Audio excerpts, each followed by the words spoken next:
Allô, allô, allô, bonjour, bonne année, meilleurs vœux 2022 à toi qui nous suis sur Nyota Télévision, Canal 7 sur la chaîne 300, Canal Plus plutôt, sur la chaîne 348 et à toi qui nous suis aussi sur YouTube et Facebook. Mon nom est Ariane Kisanga et comme tu le sais, j'aime la présence de Dieu. C'est tellement une joie de me retrouver encore avec vous aujourd'hui pour faire cette émission. J'aime la présence de Dieu, j'aime partager la parole de Dieu. Alors, avant qu'on continue, je te posais la question, as-tu créé de l'espace pour Dieu? Créer de l'espace pour Dieu, se prendre une décision en toute conscience d'accorder quelques minutes de ta journée, de ta nuit, de ta soirée à l'Éternel. Comme maintenant, tu peux juste accorder 20, maximum 30 minutes à Dieu et ensemble, on va partager la parole de Dieu. Pour commencer, on va lire un verset et on va prier. Donc, notre verset aujourd'hui est tiré du psaume 90 au verset 17. La parole de Dieu dit que la grâce de l'Éternel, notre Dieu, soit sur nous. Affermis l'ouvrage de nos mains. Oui, affermis l'ouvrage de nos mains. Et ce verset sera notre prière pour 2022. On va prier que la grâce de Dieu soit sur nous. La grâce de Dieu, c'est la faveur de Dieu. C'est les faveurs imméritées du Seigneur. On va prier que ces faveurs soient sur nous, que ça repose sur nous en cette année 2022. Que la grâce de Dieu nous accompagne dans tout ce qu'on va faire et que le Seigneur établisse et qu'il affermisse l'ouvrage de nos mains. Tout ce que tes mains vont trouver à faire en cette année 2022. Pour la gloire de Dieu, que Dieu puisse affermir cet ouvrage. Alors joins-toi à moi, on va prier ensemble. Père, nous venons devant toi ce matin ou cet après-midi pour certains d'entre nous. Seigneur, nous recommandons notre année 2022 entre tes saintes mains. Yahweh, nous prions à ce que ta faveur, tes grâces, tes faveurs imméritées puissent être notre partage tous les jours de cette année 2022. Seigneur, que ce soit en janvier ou en décembre. Dans tout ce que nous faisons, que ce soit accompagné de ta grâce, de ta faveur. Seigneur, accompagne-nous, va au-devant de nous, ouvre les portes pour nous, Seigneur, et ferme les portes que tu ne veux pas qu'elles soient ouvertes en 2022. Seigneur, affermis l'ouvrage de nos mains, établis ce que nos mains trouvent à faire, affermis-nous au Père, pour la sainte gloire de ton nom, Seigneur. Nous te donnons ce temps entre tes saintes mains, ce moment de partage. Nous partageons ta parole, Yahweh. Que notre vie soit transformée à la lumière de tes Écritures. Éternel, viens. Saint-Esprit, sens-toi à l'aise au milieu de nous. Qu'en ce moment, que tu puisses parler à nos cœurs, que tu puisses transformer nos vies. Dans le nom puissant de Jésus, nous avons ainsi prié. Amen, amen, amen. Alors, notre sujet aujourd'hui, c'est la rencontre. Et c'est tiré de Actes chapitre 9, du verset 1 au verset 17. Notre personnage de base, ou notre personnage principal aujourd'hui, c'est Saul, qui est plus tard appelé Paul. Alors, Saul nous est présenté pour la toute première fois dans Actes chapitre 7, quand on est en train de lapider Étienne. Les jeunes hommes qui lapidaient Étienne avaient laissé leur manteau aux pieds de Paul. Et la Bible dit que Paul avait approuvé ce meurtre. Qui est Paul? Plus tard Saul plutôt, qui est plus tard devenu Paul. On l'appelle Saul de Tarse parce qu'il vient de la ville de Tarse. Tarse est une ville en Sicile qui faisait partie de l'Empire romain. Et aujourd'hui, cet empire, on dirait que c'est dans ce qu'on appelle aujourd'hui la Turquie. Donc la Turquie actuelle. Saul était juif de naissance et de religion. Mais il était aussi citoyen romain parce qu'il était né dans un empire romain plutôt. Il a été éduqué, il a été instruit auprès de Gamaliel. Gamaliel était un pharisien, docteur de la loi juive. Gamaliel était le meilleur des professeurs en ce qui concernait la doctrine juive. Et Paul a appris à ses pieds depuis son jeune âge. Donc Paul, si on peut dire, a été instruit dans les meilleures des écoles depuis qu'il est petit. Parce que Gamaliel était une personne qui avait l'estime de tous les juifs. Il était grandement estimé. Et sur la route de Damas, Paul allait effectivement pour attraper encore des chrétiens, parce qu'ils avaient déjà attrapé à Jérusalem, mais voulaient maintenant attraper ceux qui fuyaient pour les ramener à Jérusalem. Et Paul arrêtait tout le monde, femmes, enfants, hommes, qui que tu sois, tant que tu disais que Jésus-Christ était le Messie. Pour Paul, tu blasphémais, ou pour Saul à ce temps ici, tu blasphémais, et il voulait arrêter tous ces gens pour les ramener à Jérusalem.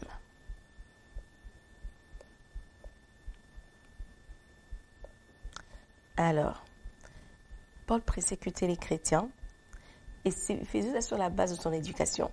Donc pour lui, il pensait faire quelque chose de très bien. Parce que selon lui, les chrétiens étaient en train de blasphémer en appelant Jésus-Christ le Messie. Il était en route, comme j'ai dit, pour Damas, pour arrêter des chrétiens et les ramener à Jérusalem. Donc on peut voir ici que Paul avait une forte connaissance de la loi, mais il lui manquait une rencontre avec Jésus. Paul était un défenseur zélé de la loi. Paul avait besoin de savoir quelque chose, et c'est ça son plus grand manque, c'était que la loi avait été rendue parfaite en Christ Jésus. Il avait besoin d'apprendre une nouvelle façon de vivre. Il avait besoin d'une délivrance de son ancienne vie pour avoir une nouvelle vie sous la grâce. Paul avait besoin de comprendre qu'on n'était plus dans les temps anciens, qu'on n'était plus sous la loi, parce que Christ était déjà venu, Christ était déjà mort et Christ est revenu encore pour rencontrer Paul, pour appeler Paul à lui. Parce que Saul plutôt, il est devenu Paul plus tard, donc comprenez quand je change entre Paul et Saul. En ce temps, il était encore Saul. Saul n'avait jamais vécu avec le Christ. Donc Christ a fait un autre voyage juste pour le rencontrer. Et pourquoi, on va un peu définir un peu c'est quoi une rencontre. Une rencontre est définie dans le dictionnaire comme le fait de rencontrer quelqu'un, se trouver en présence d'une personne sans l'avoir cherché. C'est le fait de rencontrer quelqu'un d'une manière inattendue. Quand on parle d'une rencontre divine, on parle de quand Dieu vient nous rencontrer à l'improviste pour nous transformer. Quand Dieu vient nous rencontrer d'une manière inattendue pour nous transformer. Dans Jérémie 29, 13, il dit « Cherchez-moi et vous me trouverez ». Ça veut dire que si toi tu décides de prendre le temps de chercher la face de Dieu, si toi tu décides de prendre le temps de prier pour que Dieu se révèle à toi, Dieu promet de se révéler. Mais ce n'est pas de ça qu'on parle maintenant. Ici, on parle aujourd'hui de la rencontre, de Dieu qui vient te rencontrer quand tu ne t'attendais pas, de Dieu qui vient te rencontrer d'une manière improviste.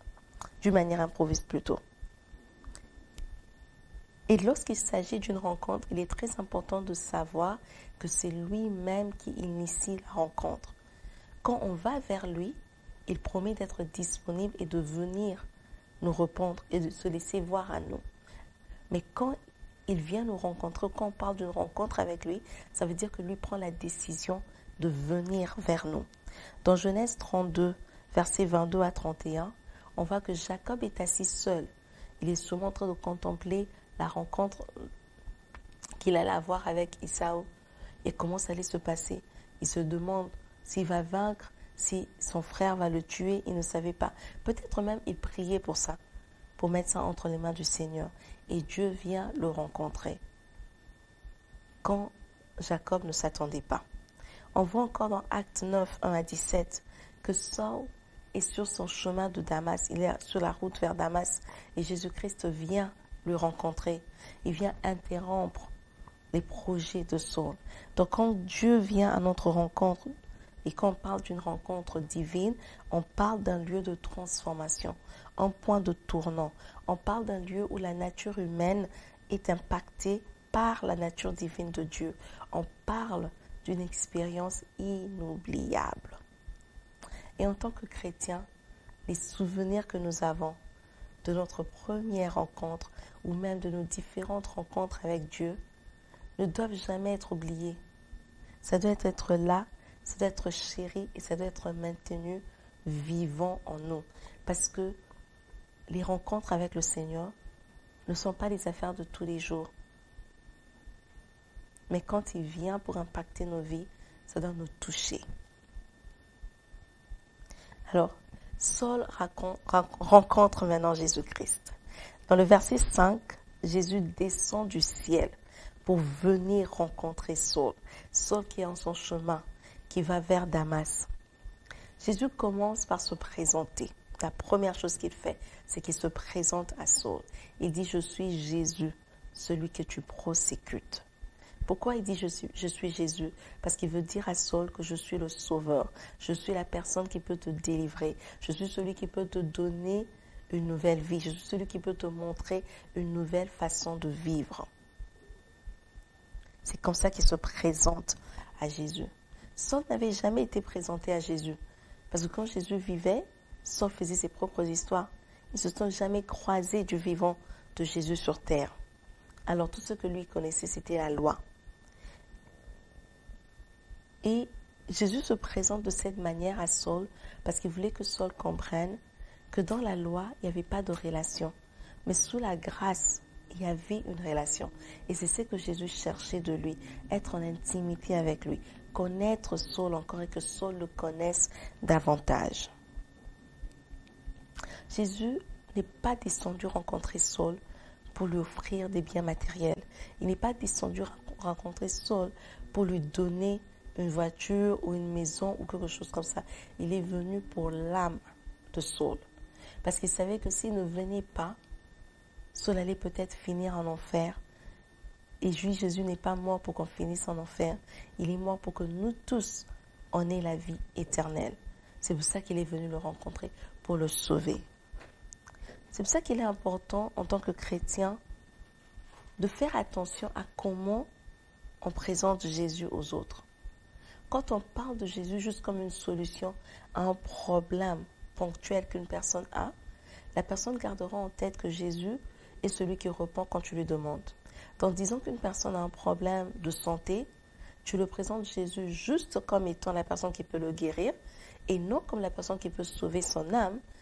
Cette personne pourra rester à l'église pendant longtemps et savoir seulement qu'à Jésus, je viens pour demander, Jésus va me donner. Et ne jamais développer une relation avec Christ.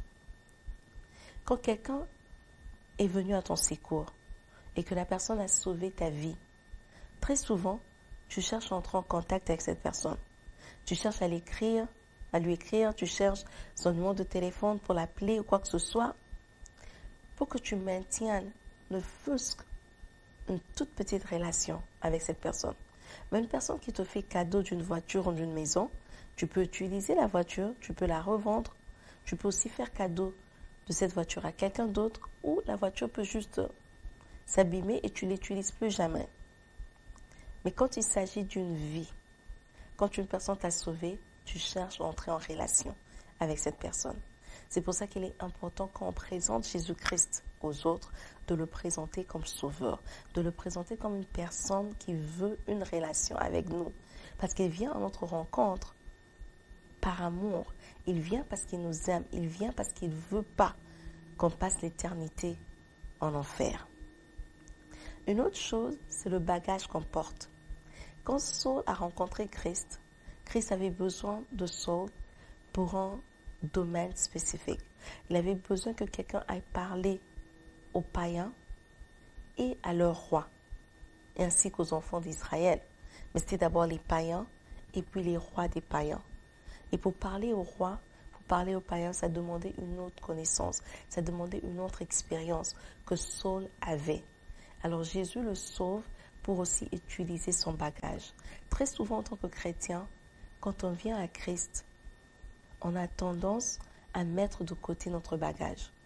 On a tendance à ne plus utiliser notre cerveau. On a tendance à ne plus chercher à apprendre, à ajouter à notre foi la connaissance, la science. Parce qu'on devient spirituel, on dit non, tout c'est spirituel, tout est prière. Or, ce n'est pas ça l'idée de Christ. Christ nous sauve pour qu'on utilise notre bagage, ce que nous avons, sous son autorité pour avoir un plus grand impact.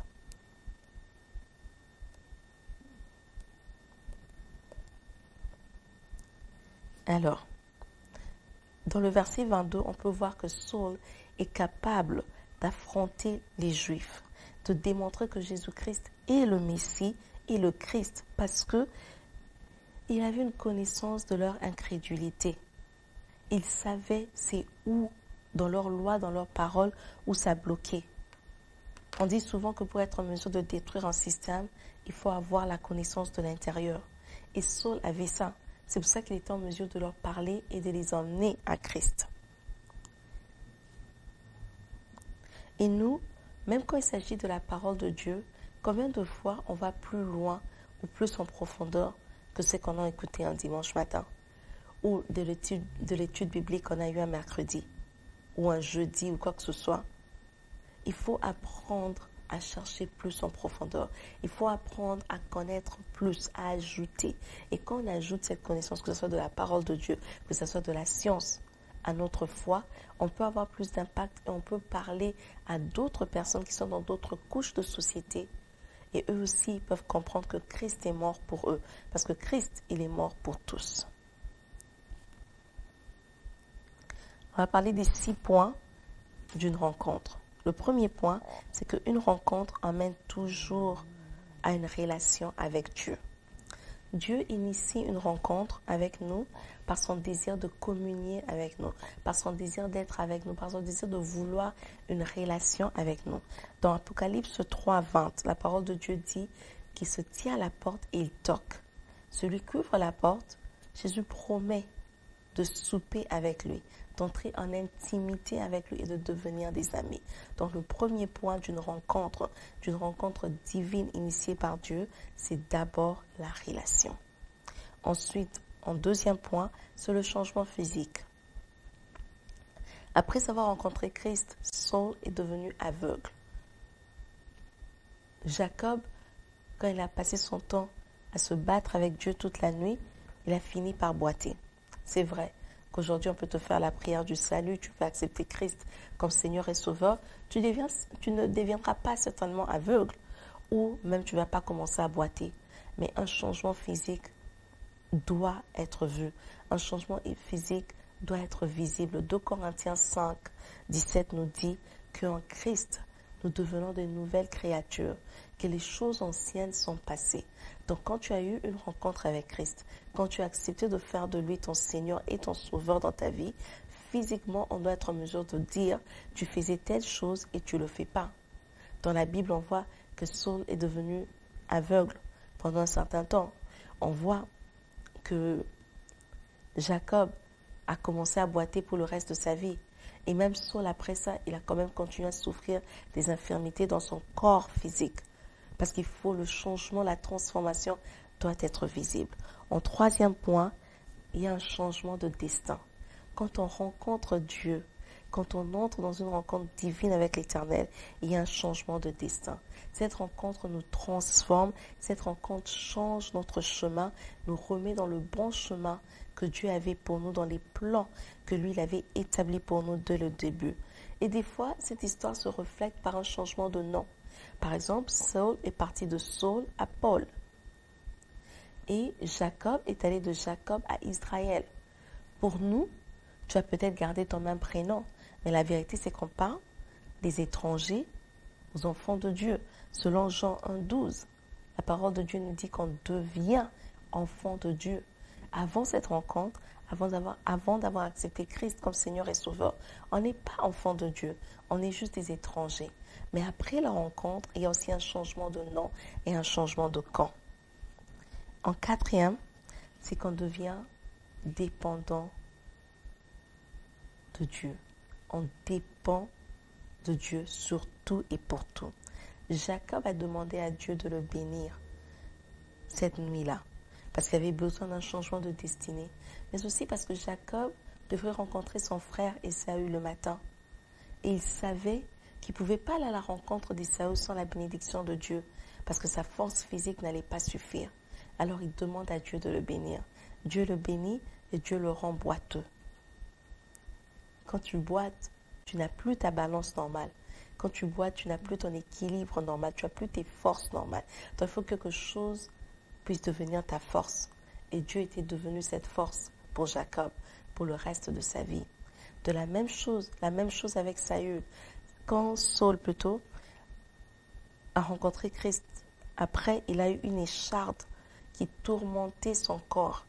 Et malgré le tourment qu'il expérimentait de cette écharde, la parole de Dieu nous dit que Saul a dit dans 2 Corinthiens 12, 9 que la grâce de Dieu lui suffisait.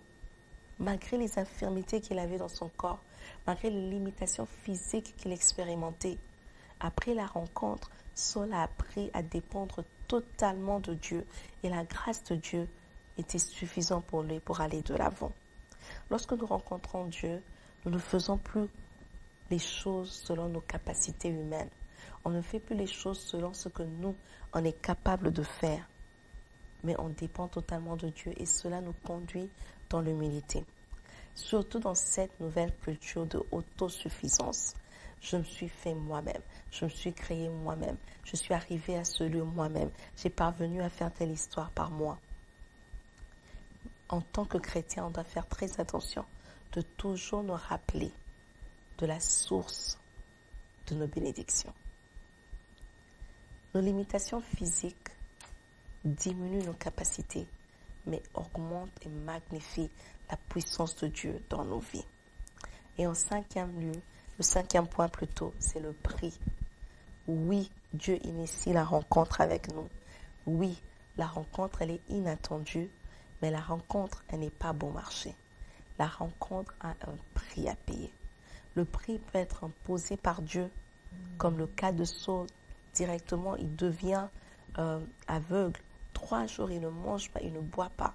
Un jeûne directement imposé. Ou ça peut être comme le cas de Jacob, où de lui-même, il décide de passer toute la nuit à se battre avec Dieu.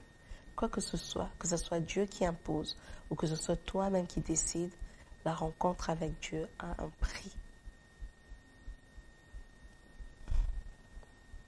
Parce que Dieu sait que ce qui ne coûte rien, on ne va pas valoriser en tant qu'humain. On a tendance à valoriser seulement les choses pour lesquelles il y a eu un prix qui a été payé. Une rencontre peut aussi être considérée comme une bataille, comme un combat, comme une bataille spirituelle, où un esprit, que ce soit humain ou maléfique, affronte un autre, qui est l'esprit de Dieu, au point où l'esprit humain ou maléfique cède la place à l'esprit de Dieu. Et quand l'esprit de Dieu a pris possession, ça commence à magnifier la gloire de Dieu dans nos vies, dans tout ce que nous entreprenons. À travers une rencontre, Dieu nous révèle son identité. Dieu révèle son plan pour nos vies. Dieu limite nos propres capacités et magnifie ses capacités à lui. Dieu nous rend totalement dépendants sur lui.